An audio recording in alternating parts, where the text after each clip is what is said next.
Adik-adik semuanya, Assalamualaikum warahmatullahi wabarakatuh. Saya Nur Azizah dari Prodi Hubungan Internasional Universitas Muhammadiyah Yogyakarta.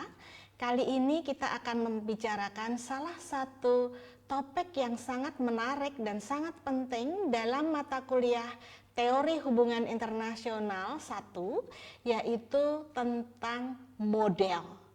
Model adalah salah satu topik yang sangat bermanfaat untuk diimplementasikan dalam skripsi atau di dalam research mahasiswa. Apa sih yang dimaksud dengan model? Nah, jadi saya kira adik-adik pernah melihat nih, ya misalnya melihat globe. Nah, globe itu sebetulnya bukan bumi ya, tapi globe adalah sebuah model dari bumi.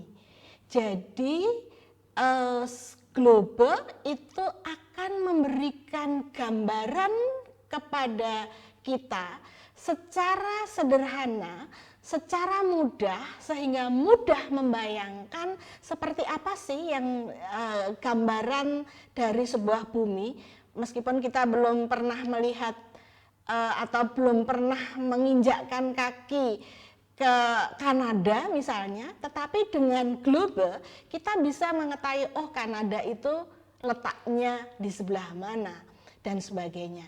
Nah, jadi kita akan membicarakan tentang model. Nah, model yang akan kita bicarakan di sini adalah sebuah model dalam proses pembuatan keputusan luar negeri.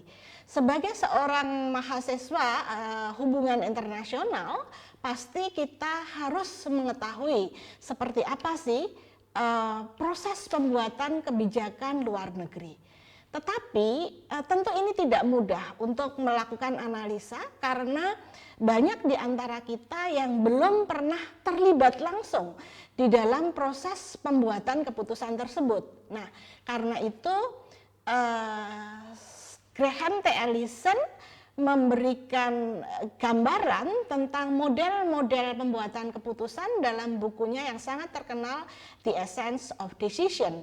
Nah, salah satu model yang ingin kita bicarakan kali ini adalah model rational actor atau rational actor model dalam foreign policy decision making process.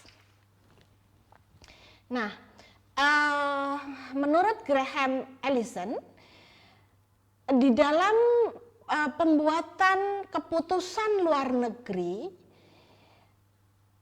keputusan tersebut diambil oleh aktor. Nah, yang dimaksud dengan aktor di sini sebetulnya bukan satu orang ya atau dua orang, tetapi yang dimaksud dengan aktor di sini adalah pemerintah, ya, sebuah pemerintah yang merupakan sebuah kesatuan yang utuh, tidak terpecah-pecah atau monolit, ya. Nah, sesudah itu keputusan yang akan diambil harus didasarkan pada goals atau tujuan. Jadi tujuan yang akan dicapai oleh kebijakan tersebut itu harus sesuatu tujuan yang sangat jelas. Jadi ada tujuan yang jelas. Nah, di dalam prakteknya yang dimaksud dengan tujuan itu atau goals adalah national interest dari negara tersebut. Jadi goals yang akan dituju dari sebuah kebijakan itu harus sesuai dengan national interest dari negara tersebut. Apakah dia bisa terkait dengan ya di sini kita lihat ada triple S ya, survival, sovereignty atau security, jadi apakah dia akan melindungi atau mencapai ya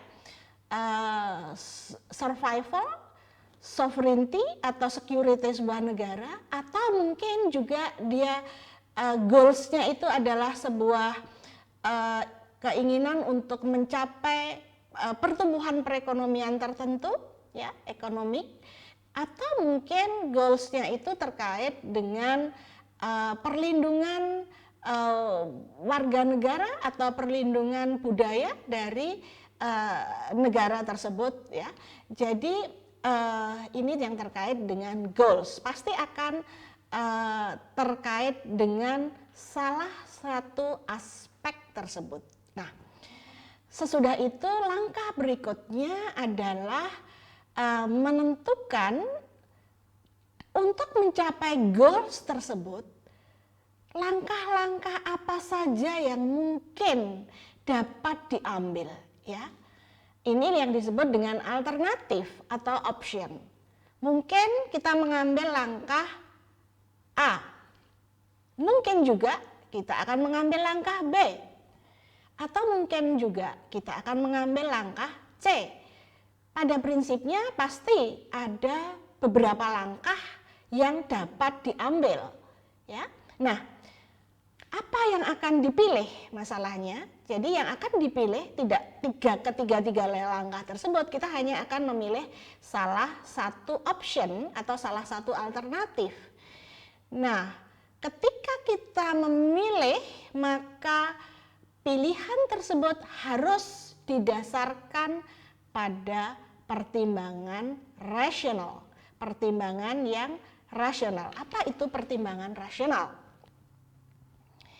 Jadi pertimbangan rasional adalah pertimbangan yang mengkalkulasi keuntungan atau kerugian yang akan muncul dari option atau pilihan kebijakan tersebut. Jadi semua pilihan itu ada cost, ada resikonya, tetapi juga ada benefitnya gitu. Nah, kita harus mempertimbangkan seberapa cost yang harus dikeluarkan dan seberapa benefit atau keuntungan yang akan diperoleh. Ketika keuntungan itu kecil ya, meskipun cost-nya kecil juga, tetapi kalau keuntungannya kecil banget, maka itu adalah pilihan yang kurang rasional ya.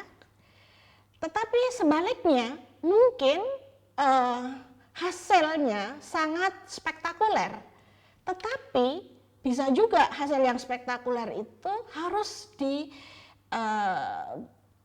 hanya bisa terjadi kalau cost yang kita keluarkan sangat besar, yaitu pilihan C ya. Maka ini juga menjadi terlalu besar cost-nya, kurang rasional. Maka biasanya pilihan yang paling rasional adalah pilihan yang berada di tengah. Pilihan yang berada di tengah ini akan mewajibkan kita mengeluarkan cost tertentu, tetapi hasilnya paling optimal. Jadi di sini yang kita cari adalah optimalisasi hasil, bukan maksimalisasi hasil. Baik, jadi ini adalah prinsip dari pola kerja rational actor model. Nah, Graham Allison memberikan contoh yang paling gampang dan untuk dipahami adalah ketika Amerika Serikat harus membuat kebijakan terkait dengan adanya ancaman yang dihadapi oleh Amerika Serikat. Cerita ini terjadi pada tahun 1961, 1962. Nggak apa-apa ya, ini memang kejadiannya sudah sangat lama, tetapi ini memang yang ditulis di dalam buku The Essence of Decision. Ya, jadi pada waktu itu konteksnya sedang terjadi perang dingin antara Amerika Serikat dengan Uni Soviet ya, yang berkepanjangan sejak berakhirnya Perang Dunia Kedua. Nah, pada waktu itu kemudian ada pergantian kekuasaan di negara kecil di dekat Amerika, yaitu negara Kuba. Nah, pada waktu itu ada pergantian yang menaikkan Fidel Castro menjadi presiden Kuba. Nah, ketika Fidel Castro menjadi presiden Kuba, pada awalnya Amerika Serikat cukup mendukung lah ya. Tetapi dalam perkembangannya ternyata Fidel Castro ini sangat kiri, ya, sangat pro Uni Soviet. Pada waktu itu masih ada Uni Soviet ya, ini kan perang dingin konteksnya. Nah, hal ini kemudian menimbulkan kekhawatiran dari Amerika Serikat, sehingga Amerika Serikat sebetulnya pernah melakukan sebuah serangan terhadap Kuba ya, yang terkenal dengan peristiwa Teluk Babi ya, sebuah serangan yang dilancarkan untuk menjatuhkan Fidel Castro, tetapi tidak berhasil sebetulnya. Nah, serangan ini mengakibatkan kemarahan dari Kuba maupun kemarahan dari Uni Soviet sebagai sekutu atau godfather dari negara-negara komunis pada waktu itu. Sehingga Uni Soviet kemudian mengirimkan sejumlah peluru kendali yang diletakkan di Kuba.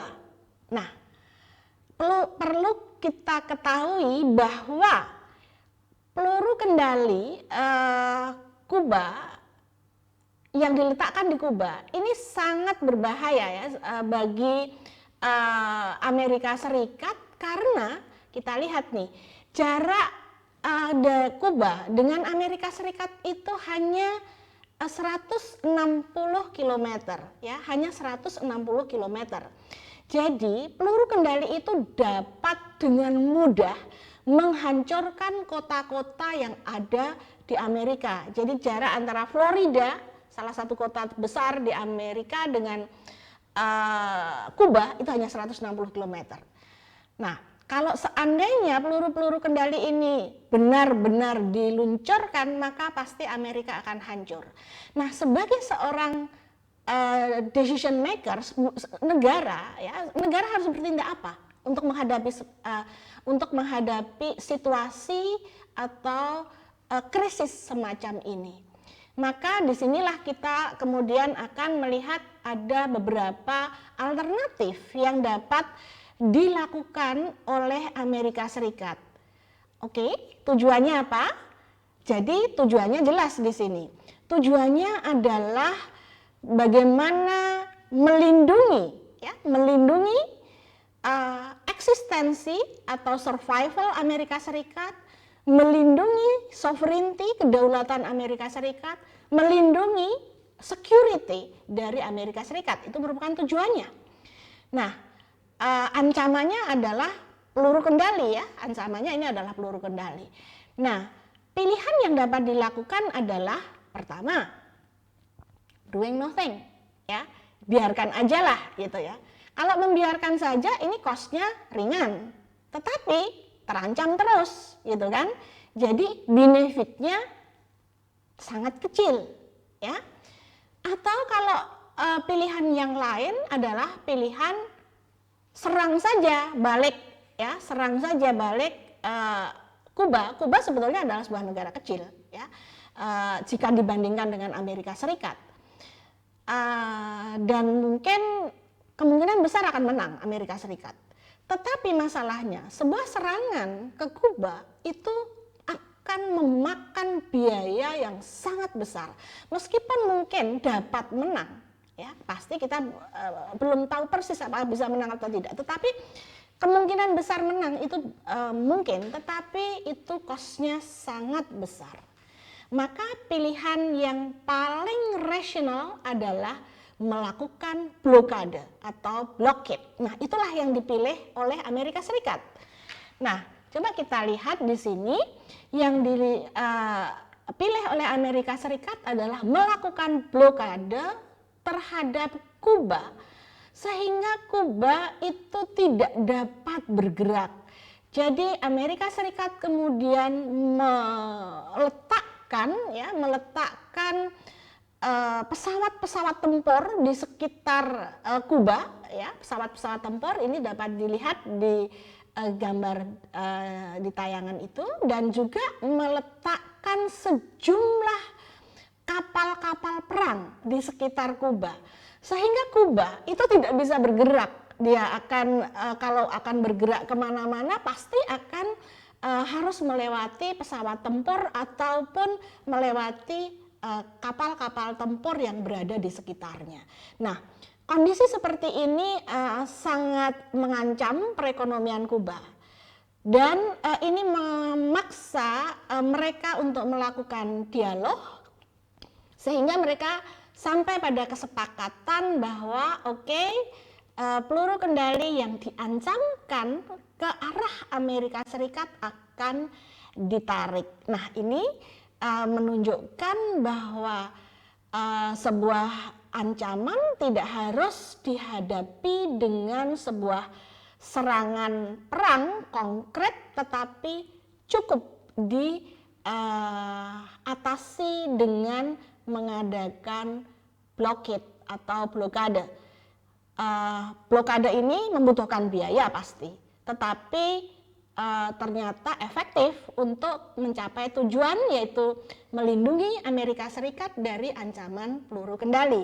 Nah, jadi di sini pilihannya adalah sebuah pilihan yang sangat rasional, mempertimbangkan cost dan benefit dari policy atau alternatif kebijakan yang akan diambil. Begitu ya.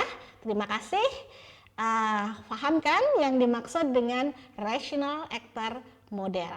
Sampai di sini dulu pertemuan kita. Kita ketemu lagi pada sesi berikutnya. Terima kasih. Assalamualaikum warahmatullahi wabarakatuh.